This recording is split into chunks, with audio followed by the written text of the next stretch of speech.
এই চাইনিজ ভেজিটেবলটা না আমি কয়েকদিন পর পর রান্না করে নিই। এটা রান্না করার দারুণ একটা সুবিধা। সুবিধাটা কি? একটা সবজি রান্না করে নিলে কত কিছু দিয়ে খাওয়া যায় দেখেন। এটা রুটি, পরোটা, তুন্দুল রুটি, প্লেন রাইস, ফ্রাইড রাইস সব কিছুর সাথে খাওয়া যায়। আর এটা খুব হেলদিও বটে। আজকেও রান্না করেছিলাম। এখানে 200 গ্রাম বোনলেস চিকেনের সাথে আদা, রসুন, লবণ আর সয়া সস মাখিয়ে রেখে দিচ্ছি। এখানে আমি আমার পছন্দ মতো সবজি নিয়েছি। আপনারা আপনাদের পছন্দ মতো যে কোনো সবজি দিয়ে এটা রান্না করতে পারবেন। আর এখানে আমি প্রত্যেকটা সবজি 1.5 কাপ করে নিয়েছি। পরিমাণ মতো লবণ দিয়ে একটা ঢাকা দিয়ে এটাকে আমি 70% মতো সেদ্ধ করে নিয়েছি।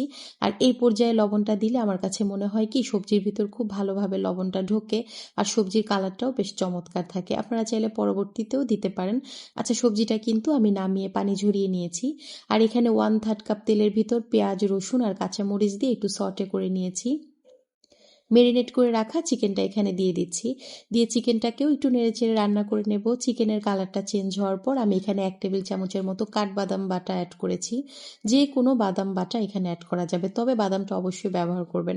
কিছু রান্নায় আছে কিছু আইটেম একদম ম্যান্ডেটরি, ওইটা আসলে মিস না করাই ভালো, তাহলে রান্নাটা পারফেক্ট হয়।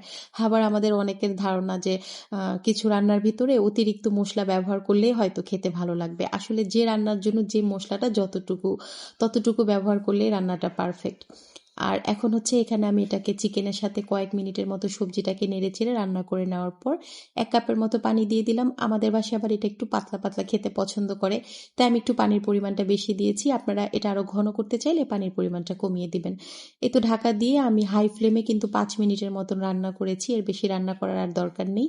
আর এখানে আমি 1/2 কাপ তরল দুধের সাথে 1 টেবিল চামচ কর্নফ্লাওয়ার অ্যাড করে তারপর দিয়ে এটাকে নেড়েচেড়ে নামিয়ে নেব। এই পর্যায়ে খুব সময় নিয়ে রান্না করার কিছু নেই, জাস্ট একটু নেড়ে নামিয়ে নিলেই হবে। তবে নামানোর আগে আমি এখানে একটু ঘি অ্যাড করেছি, একটু চিনি দিয়েছি। আবার রেস্টুরেন্টে এখানে টেস্টিং সলও ব্যবহার করে, তবে আমি কিন্তু হোমমেড খাবারে টেস্টিং সল অ্যাড করি না। ওকে, সবাই খুব ভালো থাকবেন। Tata and take care.